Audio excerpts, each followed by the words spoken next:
Soudain, Alice a senti que quelque chose clochait au-dessus de sa tête, comme si quelque chose s'y trouvait. Quand elle a levé les yeux, elle a été surprise de voir une étrange main suspendue au-dessus d'elle.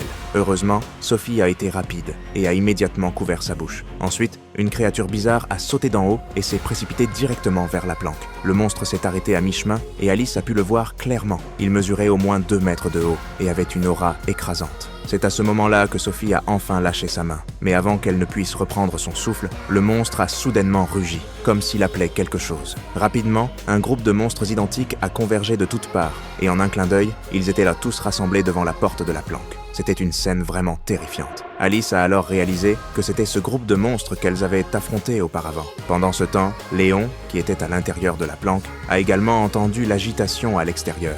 En entendant les rugissements des monstres, il s'est empressé de leur dire que les 2 autres personnes n'étaient pas du tout dans la maison. L'instant d'après, les monstres se sont rapidement dispersés, comme s'ils avaient reçu un signal. Le visage sombre, Sophie a dit à Alice que ces monstres étaient toujours à leur recherche. Elles ont décidé de prendre un autre risque et d'essayer de retourner à la planque. Sophie a dit à Léon qu'elle n'avait plus beaucoup de temps, mais que si elle ne rentrait pas, Léon serait probablement aussi en danger. À ce moment-là, la porte de la planque s'est finalement ouverte. Dès qu'Alice est entrée, elle était tellement en colère qu'elle s'est déchaînée contre Léon. Il l'avait laissée dehors, attendant qu'elle meure. Mais avant qu'elle ne puisse finir de le questionner, il y a eu un autre bruit à l'extérieur.